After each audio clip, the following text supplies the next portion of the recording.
ಒಂದು ರಫ್ ಆಗಿ ಬರೆದಂಥ ಮ್ಯಾಪ್ ಸ್ಕೆಚ್ನ ರಿಫೈನ್ ಮಾಡಿ ಬ್ಯೂಟಿಫೈ ಮಾಡಿ ಪ್ರಾಪರ್ ಮ್ಯಾಪ್ ಆಗಿ ಹೇಗೆ ಕ್ರಿಯೇಟ್ ಮಾಡೋದು ಗೂಗಲ್ ಜೆಮಿನಿ ಸಹಾಯದಿಂದ ಅಂತ ನೋಡೋಣ.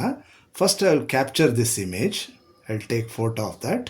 ಅದನ್ನ ಪಿಕ್ಚರ್ ತೆಗೆದುಕೊಂಡು ನಾನೇನು ಮಾಡ್ತೀನಿ, ಗೂಗಲ್ಗೆ ಹೋಗ್ತೀನಿ. ಗೂಗಲಲ್ಲಿ ಗೂಗಲ್ ಜೆಮಿನಿನ ನಾನು ಆಯ್ಕೆ ಮಾಡಿಕೊಂಡು ಗೂಗಲ್ ಜೆಮಿನಿನಲ್ಲಿ ನಾನು ಕ್ಲಿಕ್ ಮಾಡ್ಕೋತೀನಿ.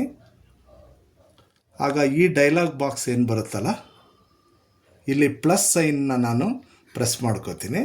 ಅಪ್ಲೋಡ್ ಫೈಲ್ಸ್ಗೆ ಹೋಗ್ತೀನಿ. ಅದಾದಮೇಲೆ ಗ್ಯಾಲರಿನಲ್ಲಿ ಆ ಇಮೇಜ್ ಏನಿರುತ್ತಲ್ಲ ಅದನ್ನು ಆಯ್ಕೆ ಮಾಡ್ಕೋತೀನಿ. ಸೆಲೆಕ್ಟ್ ಮಾಡಿದ್ಮೇಲೆ ಇಲ್ಲಿ ಲೋಡ್ ಆಗ್ತಾ ಇರುತ್ತೆ. ಅದು ಜನರೇಟ್ ಎ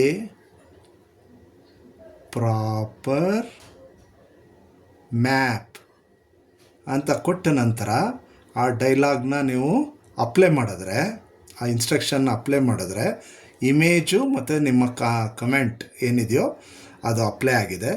ಈಗ ಗೂಗಲ್ ಜೆಮಿನಿ ವರ್ಕ್ ಮಾಡಿ it is creating a beautiful image so that you can use it for all the submission purpose. ನಾವು ಸೆನ್ಸಸ್ಸಲ್ಲಿ ಸಬ್ಮಿಟ್ ಮಾಡೋಕ್ಕೇನಿದೆಯೋ ಆ ಪರ್ಪಸ್ಗೋಸ್ಕರ ನಾವು ಜೆಮಿನಿನ ಕ್ರಿಯೇಟ್ ಮಾಡ್ಕೋತೀವಿ.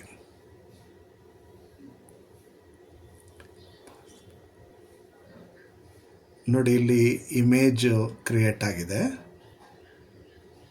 You have created the image. ಇದನ್ನು ಡೌನ್ಲೋಡ್ ಮಾಡಿದ ಮಾತ್ರಕ್ಕೆ ಅಥವಾ ಸೇವ್ ಮಾಡಿದ ಮಾತ್ರಕ್ಕೆ it will go to gallery and you can open it in the gallery. ನೋಡಿ, ಎಷ್ಟು ಬ್ಯೂಟಿಫುಲ್ ಆದಂಥ ಮ್ಯಾಪ್ನ ಗೂಗಲ್ ಜೆಮಿನಿ ಜನರೇಟ್ ಮಾಡಿದೆ. This is the method. Thank you so much.